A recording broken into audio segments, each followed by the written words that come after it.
Olá, meus queridos irmãos, minhas queridas irmãs, bem-vindos mais uma vez ao nosso programa Testemunho de Fé. Uma grande alegria acolher você nesse momento que nós iremos fazer agora de meditação. Aqui é o Padre Paulo Ricardo falando e nós iremos meditar a respeito do Evangelho que a Igreja nos propõe nesse 18º domingo do tempo comum. Trata-se do Evangelho de São Lucas, capítulo 12, versículos de 13 a 21.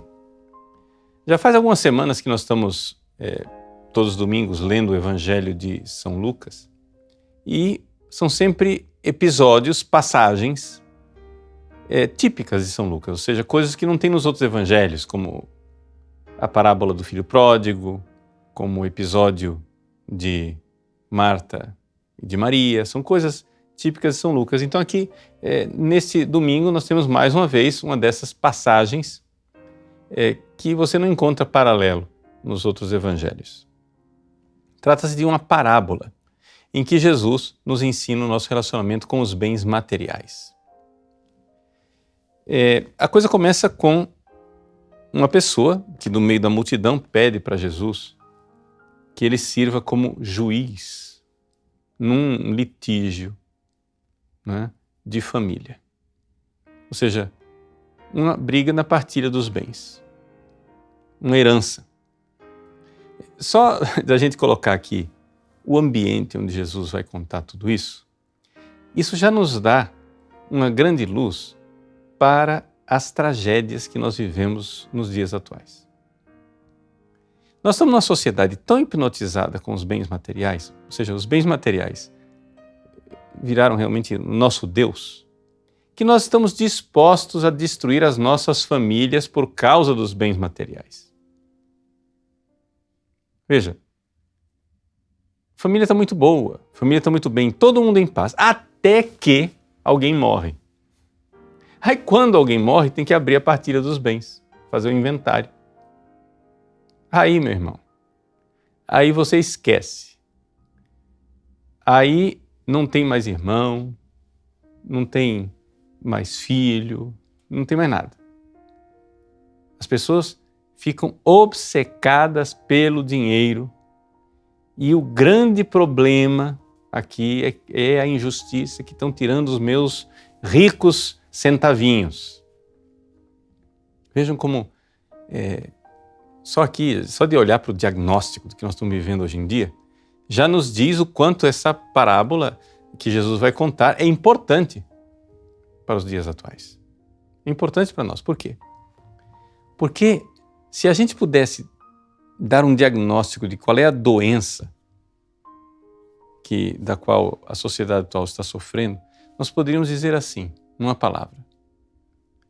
Nós tínhamos antigamente uma sociedade que tinha sido moldada pela igreja, pelo cristianismo, e as instituições, elas eram instituições que eram moldadas a partir da família. É isso que Jesus fez. Jesus, quando fundou a igreja, ele fez uma família. Ele era, e é ainda, o pai espiritual dos apóstolos. Eles vivem ali como filhos ao redor do pai, ouvindo os seus sábios conselhos. E, como família, a igreja foi fundada e ela foi, então, fazendo com que as instituições se transformassem em família. A família do Império Romano, onde o pai de família podia matar a mulher e os filhos, vai se tornando a família cristã. As empresas, onde você tem escravos e as pessoas são tratadas como objeto, vão se tornando empresas familiares, onde o empregado começa a ser chamado de criado, ou seja, ele é parte da família, ele foi criado como filho, né?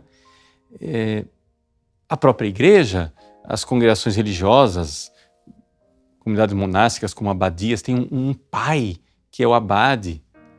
As dioceses têm um pai que é o bispo. Ou seja, todas as instituições vão sendo moldadas como família. E ao longo da Idade Média, até mesmo, né, hoje, aquilo que a gente chama de sindicato, era uma espécie de família. Por quê? Porque não é como hoje, que você tem um sindicato onde os empregados se reúnem nos seus interesses de classe contra o patrão. Não, na Idade Média era o contrário. Não tinha esse negócio de patrão. As pessoas se reuniam nas guildas, era como se chamavam-se, né, essa espécie de sindicatos medievais, e as pessoas se reuniam familiarmente e dividiam as tarefas. Não, você vai fazer a guilda dos sapateiros, você vai fazer tantos sapatos. Já o fulano está precisando mais, porque a família dele, então você vai fazer mais, ele vai ter uma reserva de mercado maior, ele vai fazer mais sapatos do que você. E assim por diante, as coisas eram resolvidas familiarmente. Eu estou falando tudo isso para você entender o quê?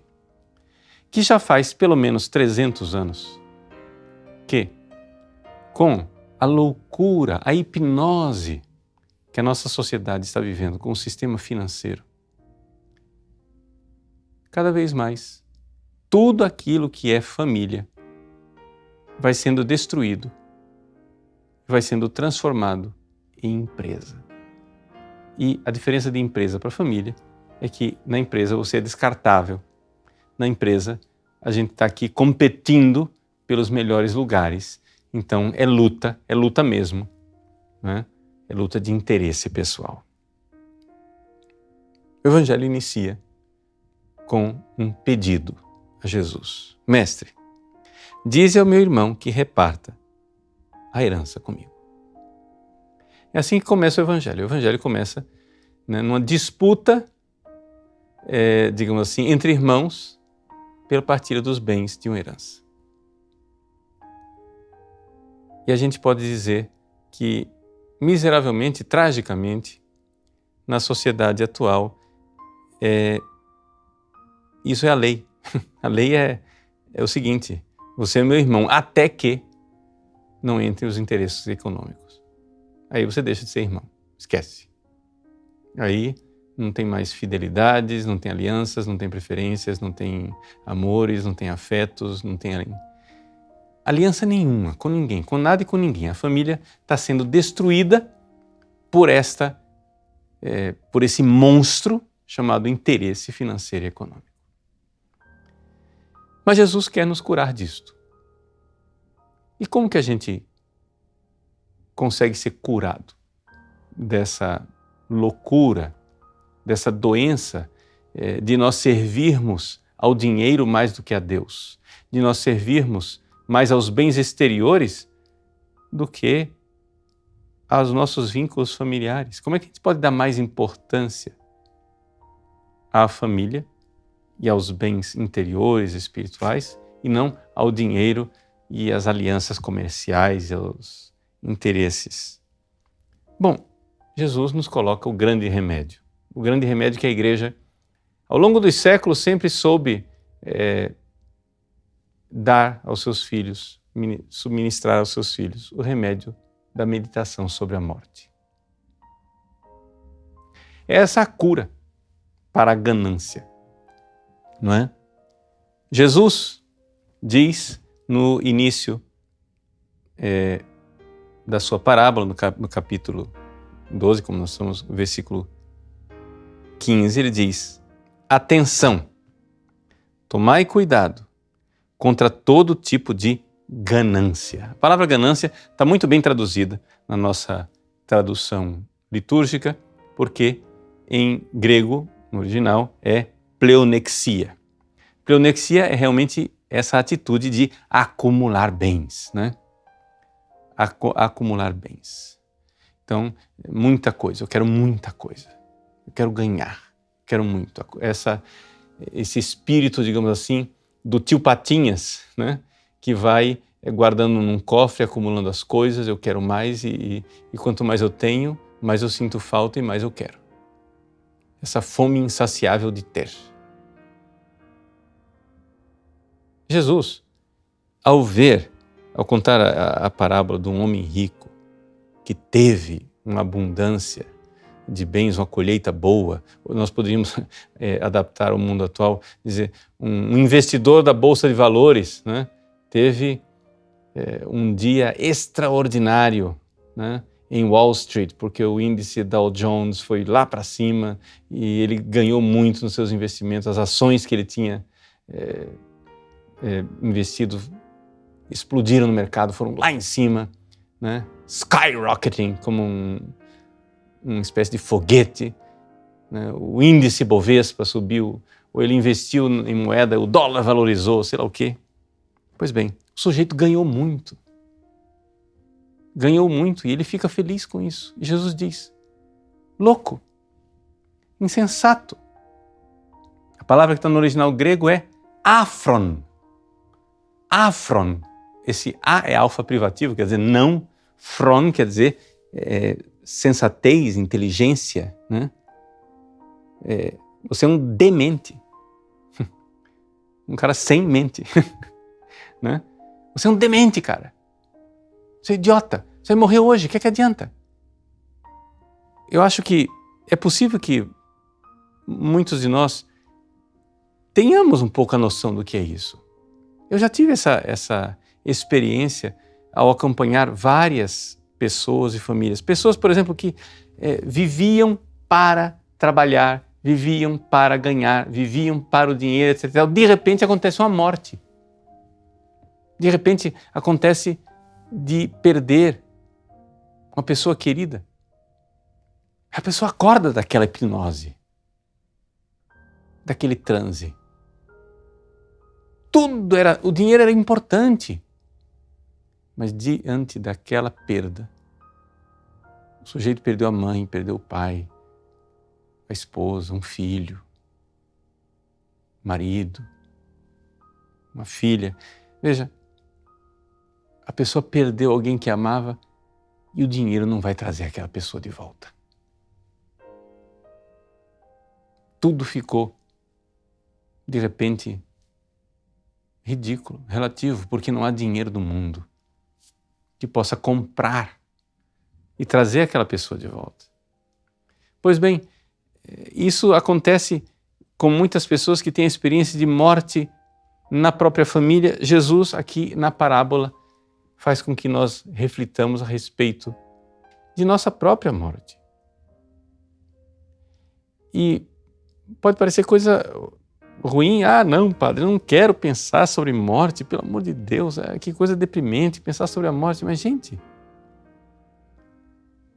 é a coisa mais certa e mais necessária, é a realidade mais saudável espiritualmente que nós podemos ter. A igreja nos aconselha a fazer isso todos os dias. Na própria liturgia da igreja, no último ofício do dia, que é chamado de completas, a última oração que os padres religiosos fazem antes de dormir, a igreja diz que as completas devem ser precedidas por um exame de consciência.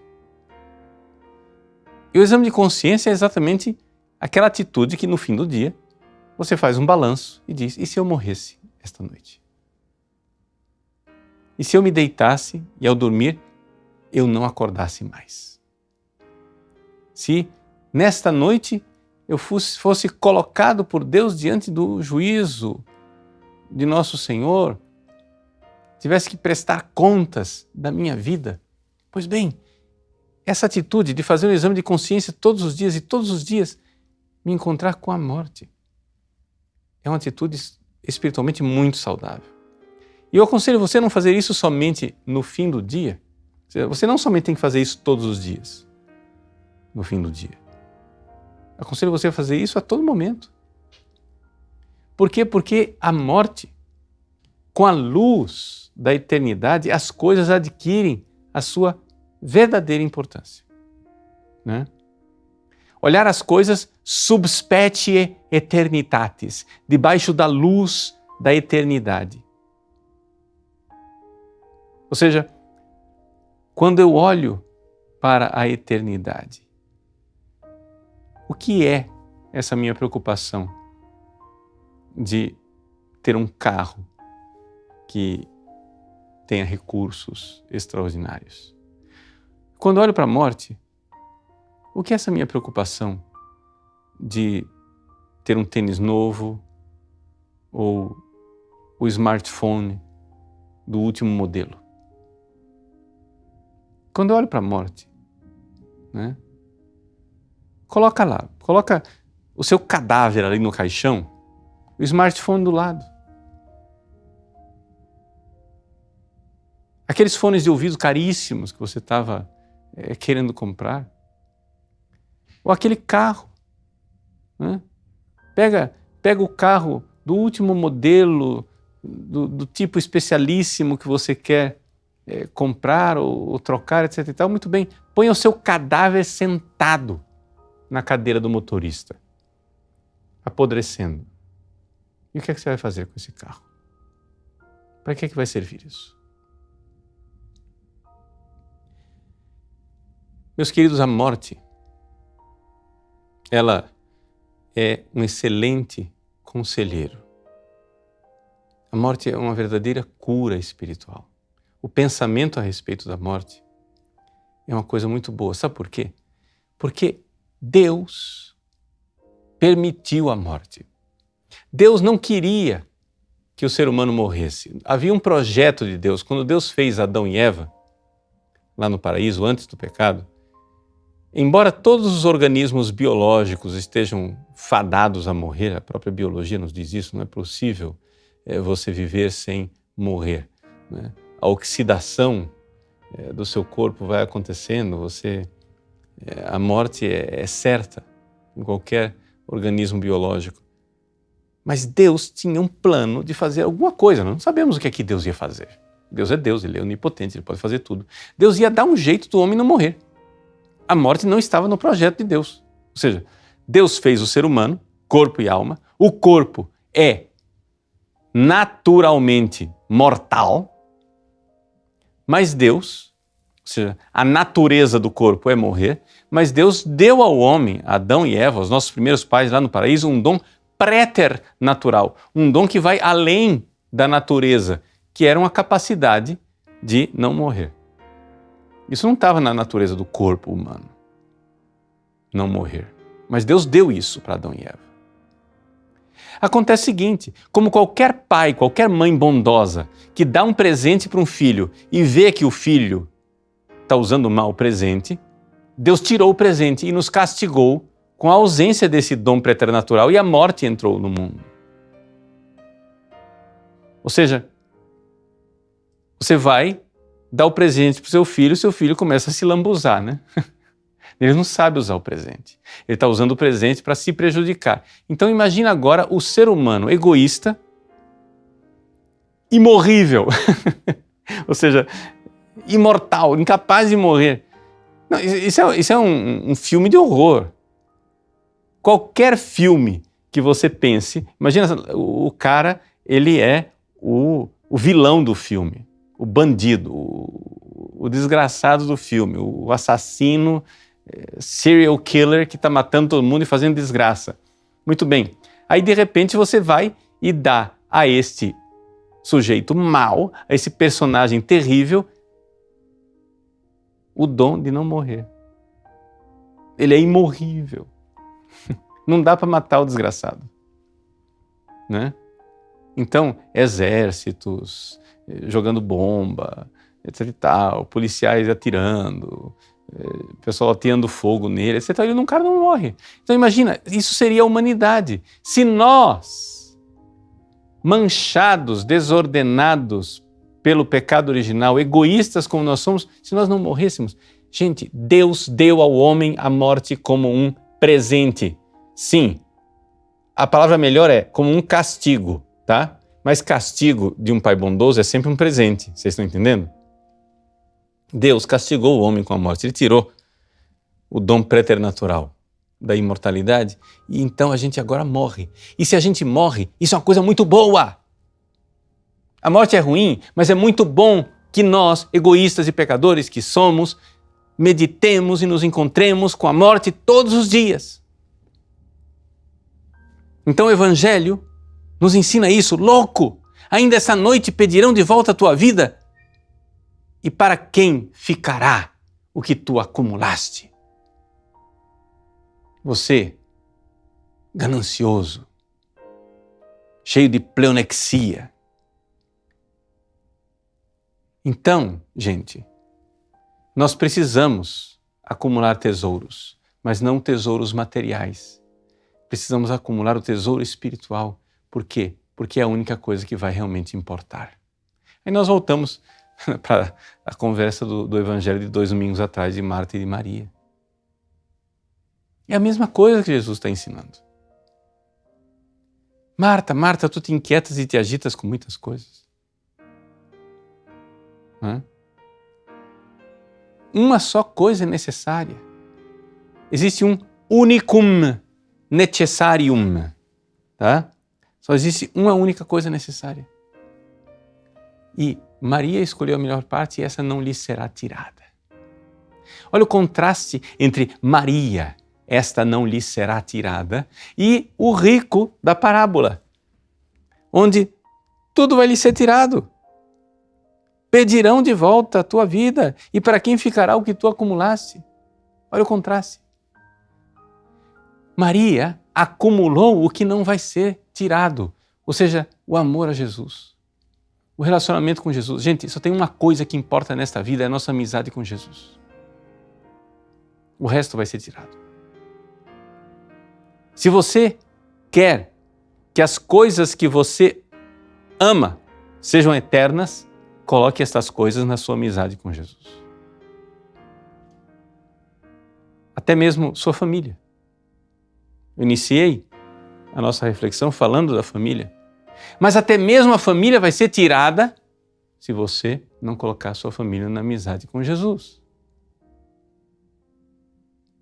Você tem uma esposa? Não quer perder sua esposa? Muito bem. Então trate de fazer com que sua esposa tenha amizade com Jesus, porque se ela tiver amizade com Jesus e viver em estado de graça, ela, no céu, não vai ser tirada. Você vai ter aquela pessoa amiga. Não vai ser sua esposa, porque no céu ninguém é casado, mas você vai ter essa pessoa que você ama ao seu lado. Você tem um filho, uma filha? Trate de levar seu filho para o céu. Amizade com Jesus é a única coisa que não vai ser tirada. O resto, gente, você vai perder. Você vai perder a sua aparência física. Nossa, quanta gente, né, preocupadíssimo, fazendo fila em academia para cuidar do corpito, né, para ver se vai ficar bonitinho a vida inteira, correndo contra uma velhice que vem galopante e não disfarça. Quanta gente quer com dinheiro comprar a juventude? Quanta gente quer com o dinheiro comprar status, prazer? Gente, tudo isso vai ser tirado. Só tem uma coisa, uma única coisa. Se no seu coração você fizer crescer a semente da amizade com Cristo, você estiver em estado de graça. Se não está em estado de graça, vá se confessar. Quem está em pecado mortal, trate de se confessar. Se você está em estado de graça e você mantém sua amizade com Jesus e essa amizade vai crescendo, e você vai então acumulando a riqueza do amor, da caridade, do amor por Cristo. Essa é a riqueza espiritual. Essa é a única moeda que corre no céu. No céu, no Brasil, a gente negocia com reais, nos Estados Unidos com dólar, na Europa com euro. No céu, qual é a moeda do céu? A moeda do céu é o amor por Jesus. É a única coisa que funciona lá.